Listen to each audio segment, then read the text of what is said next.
আমাদের চারপাশে অগণিত মানুষ, কাছে বা দূরে আমরা দেখতে পাই। আর মাঝে মধ্যে একটি প্রশ্ন আমার মনে জাগে, সবাই কি আমার আপন? সবাই কি আমার প্রতিবেশী? কিংবা আমি কি সবার আপন, সবার প্রতিবেশী? কে আমার প্রতিবেশী, কে আমার আপনজন? আসুন একটি উপমা থেকে এটি জানার চেষ্টা করি। একদিন একজন পণ্ডিত লোক যিশুকে জিজ্ঞাসা করলেন, প্রভু, অনন্ত জীবন, স্বর্গীয় জীবন পাওয়ার জন্য আমাকে কি করতে হবে?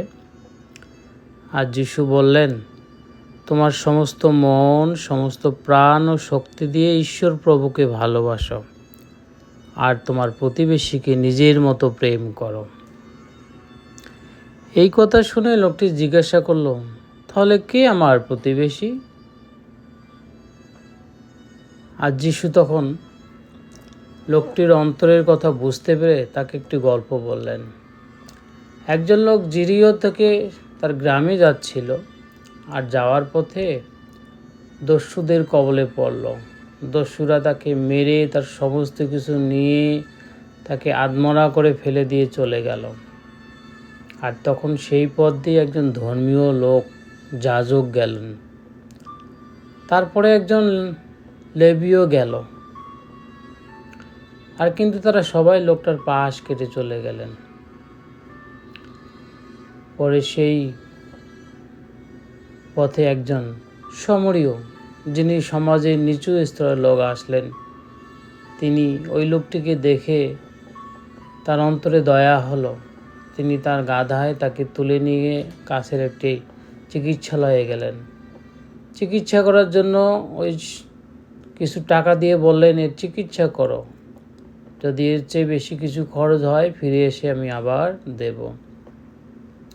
এরপর যিশু জিজ্ঞাসা করলেন, এই তিনজনের মধ্যে কে প্রতিবেশী? পণ্ডিত লোকটি বলল, যে লোকটি তার প্রতি দয়া করলো সেই নিশ্চয়। যিশু বললেন, ঠিক বলেছ, তুমি তদ্রূপ করো। আসলে আমাদের চারপাশের অবস্থা এমন, আমরা যদি তাকাই, অনেক পণ্ডিত, অনেক বিদ্বান, কিন্তু আসলে আমাদের হতে হবে ওই দয়ালু সমরীয়ের মতো।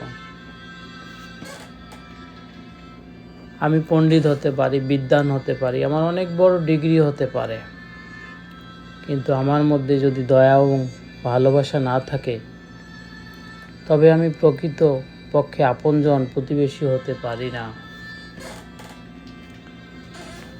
কোনো জাত, প্রথা, ধর্মের উপরে ভিত্তি করে নয়, মানুষকে ভালোবাসা, দয়া করাই হচ্ছে সবচেয়ে বড় ধর্ম। আমরা অনেক সময় জাত প্রথা ভেদে চিন্তা করি, ওর বাসায় যাওয়া যাবে না, খাওয়া যাবে না, ওখানে গেলে আমার সম্মান নষ্ট হবে। কিন্তু প্রকৃতপক্ষে মানুষকে ভালোবাসাই হলো সবচেয়ে বড় ধর্ম। প্রেম এবং দয়া দিয়েই মানুষকে জয় করা যায়।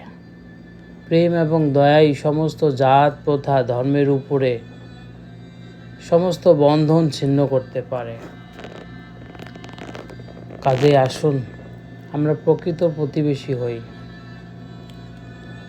কত লোক আমাদের কাছে আসে, কষ্টের কথা বলে, দুঃখের কথা বলে, আমরা যেন পাশ কাটিয়ে না যাই, কিন্তু ওই দয়ালু সমরীয়ের মতো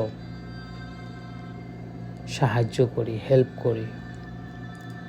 কারণ যিশু বলেছেন, তোমাদের দীপ্তি মনুষ্যদের সাক্ষাতে উজ্জ্বল হোক, যেন তোমাদের সৎক্রিয়া দেখিয়া তারা তোমাদের স্বর্গস্থ পিতার গৌরব করে।